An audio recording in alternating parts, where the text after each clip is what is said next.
સૌ આટલી મોટી સંખ્યામાં ભેગા થયા છે, સાથે સમગ્ર ભારત દેશના ક્ષત્રિય સમાજના આગેવાનો પણ ભેગા થયા છે, પરંતુ આપણો એક સિંહ જેને જેલમાં ઘણીવાર પૂર્યો છે એને આજે ઘરમાં પૂરવામાં આવ્યો છે. એવું છે ને બાપુ? એવું છે ને? આજે એને ઘરમાં પૂરવામાં આવ્યો છે.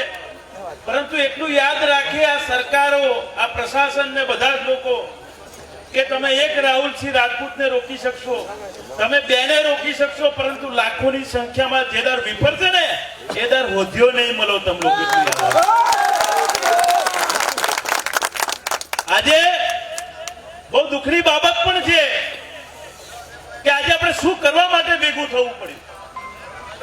આજે આપણે રાજ શેખાવત દાદાની વાત કરીએ છીએ તો રાજ શેખાવત દાદા, હું શરૂઆતથી વાત કરીશ કે ચોટીલામાં જ્યારે, સુરેન્દ્રનગરમાં જ્યારે એક મોટું મહાસંમેલન થયું, અમરેલી જિલ્લાની આપણી એક બેન જોડે અન્યાય થયો, એમના પર ખોટા કેસો કરવામાં આવ્યા, ત્યારે રાજ શેખાવત બાપુએ ત્યાંના જે તે અધિકારી વિરુદ્ધ ભાષણ કર્યું અને આહવાન કર્યું સમાજને કે આપણા સમાજની દીકરી પર અન્યાય થયો છે, આપણે સૌ ઊભું રહેવાનું છે.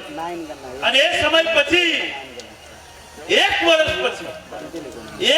પછી આ સરકારને ખબર પડી કે રાજ શેખાવત બાપુએ એક વર્ષ પહેલા ભાષણ કર્યું હતું, હવે ફરિયાદ કરો ભાઈ આ તો ખોટું ભાષણ કર્યું. તો એક વર્ષ સુધી શું જગ મરાવતા હતા તમે લોકો? એક વર્ષ સુધી કરતા હતા શું? આટલા મોટા અધિકારીઓ, આટલા મોટા આઈપીએસ આઈએસ ના બધા લોકો, લાખો કરોડો રૂપિયાનો પગાર મારા અને તમારા ટેક્સના પૈસેથી કપાય, અને છતાં એક વર્ષ સુધી તમે કઈ વિચારી ના શકો. એક વર્ષ પછી ખોટી ફરિયાદ કરો, એમના સિક્યોરિટીની ઓફિસથી એમની ધરપકડ થાય, આતંકવાદીની જેમ ધરપકડ થાય અને એમને જેલ ભેગા કરવામાં આવે, પરંતુ રાજ શેખાવત દાદા જોડે ઊભું રહેવાનું એટલા માટે મન થાય કે જ્યારે એમને કોર્ટમાં પૂછવામાં આવ્યું કે તમે અધિકારી આવું બોલ્યા હતા, તો એમને એવું નથી કીધું કે ના મને છોડ દો, હું નતો બોલ્યો, એવું નથી કીધું. એમને એવું કીધું કે મારી સમાજની દીકરી વિરુદ્ધ જો અન્યાય થતો હોય તો રાજ શેખાવત એક વાર નહીં 100 વાર અધિકારી વિરુદ્ધ બોલ્યો છે, બોલ્યો. એટલા માટે એમને જો ઊભું રહેવાનું મન થાય કે જ્યારે જેલની બહાર આવે ત્યારે એમને પૂછવામાં આવ્યું, મીડિયા દ્વારા પૂછવામાં આવ્યું કે આ સરકારો તમને એક વાર નહીં ફરી બીજા કેસમાં અટવાવશે, ત્રીજા કેસમાં અટવાવશે, તમે સરકારની સાથે બેસી કેમ નથી જતા? ત્યારે એમને કીધું કે આ ભાજપ હોય, કોંગ્રેસ હોય, બીજી પાર્ટીઓથી રાજ શેખાવતને લેવા દેવા નથી. કોઈ ભાજપનો નેતા હોય, કોઈ કોંગ્રેસનો નેતા હોય, પરંતુ મારા સમાજનો સેવક થઈને નીકળેલો છું, મને કોઈના બાપથી બીક લાગતી નથી. એની પછી આ સરકારોએ રાજ શેખાવત બાપુને તોડવાના અનેકો પ્રયત્નો કર્યા. એમાં એક બીજો પ્રયત્ન, જ્યારે જેલથી એમને પાડી ના શક્યા, જેલથી એમને બેવડાવી ના શક્યા, ખોટા કેસોથી ડર્યા નહીં, ત્યારે પછી એમને એમનો ધંધો છે જે સિક્યોરિટી એજન્સીનો, એ ધંધો બંધ કરવા માટે પ્રયત્ન કર્યો. અને વિચારવા જેવી બાબત એ છે, આ સરકારને કહેવા માંગુ છું, સરકારના અધિકારીઓને કહેવા માંગુ છું કે થોડીક તો હોશિયારી વાપરવી હતી. આટલી બધી અભણતા કઈ રીતે લાવો છે એ જ ખબર નહીં. કારણ કે આ સરકાર દ્વારા રાજ શેખાવત બાપુને નોટિસ મોકલવામાં આવે છે કે તમારી પર સુરેન્દ્રનગરમાં કેસ છે, તમારી પર કચ્છમાં કેસ છે, આ બધા કેસોના લીધે તમારે સિક્યોરિટી એજન્સી ચલાવવાનો અધિકાર નથી અને તમારી સિક્યોરિટી એજન્સીનું લાયસન્સ રદ કરવામાં આવે છે. હવે વિચારવા જેવી બાબત છે કે સુરેન્દ્રનગરમાં કેસ છે તો રાજ શેખાવત બાપુનો લૂંટફાટનો કે પછી ચોરી ચમારીનો કોઈ કેસ નથી. રાજ શેખાવત બાપુ પર જે કેસ છે એ આપણા સમાજની દીકરીને અન્યાય થયો ત્યારે ન્યાય અપાવવા માટેનો કેસ. એના પછી બીજા અનેકો કેસોનું આજે કહેવા માંગુ છું આ સરકારને કે આ સરકારોએ વાત કરી કે રાજ શેખાવત બાપુ પર ફરિયાદો છે. આ ફરિયાદો તમારા નેતાઓની જેમ બલાત્કાર કે લૂંટફાટની ફરિયાદો નથી. આ ફરિયાદો તો અમારા સમાજની માટે લડત લડીને ફરિયાદો થઈ. બાકી તમારા નેતાઓના નામ ગણાવો, અંડુ ચંડુ પગડુ ગણાવો કે કેટલા લોકો ફરિયાદ, કેટલા લોકો પર ખોટી સાચી ફરિયાદો છે, ખોટી ફરિયાદો. ત્યાર પછી એમનું લાયસન્સ રદ કરવા માટે એટલા બધા પ્રયત્નો કરવામાં આવ્યા કે જ્યારે આ પેલા પુરુષોત્તમ રૂપાલાની વાત હતી, જ્યારે ભાષણબાજી કરી અને ભાષણબાજી પછી જે સમગ્ર ગુજરાતમાં આંદોલન થયું, લોકો વિચાર કરતા હતા હવે શું કરવું જોઈએ. સમગ્ર ગુજરાત, સમગ્ર દેશના ક્ષત્રિય સમાજના પરિવારો જ્યારે વિચારમાં હતા અને આંદોલન પર ઉતર્યા હતા, ત્યારે રાજ શેખાવત બાપુએ નક્કી કર્યું કે આ ભારતીય જનતા પાર્ટીને રાજ શેખાવત એક વાર નહીં 100 વાર લાત મારે, મારા સમાજની ના થાય તો હું પણ એમનો ના થઈ શકું. અને રાજ શેખાવત બાપુએ રાજીનામું આપ્યું. તરત જ એમને પાડવાના ધંધા ચાલુ થઈ ગયા. એના પછી એમની પાઘડી ઉછાળવામાં આવી.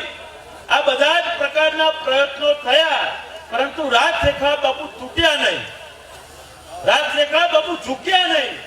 અને અત્યારે છેલ્લા 3 મહિનાથી સમગ્ર ગુજરાતનો પ્રવાસ કરીને આપણે સૌ લોકો અત્યારે ભેગા થયા.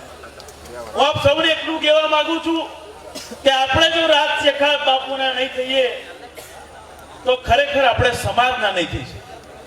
કારણ કે હું કે તમે એકબીજા જોડે નહીં જોડાઈએ તો આપણે નહીં થઈ શકીએ.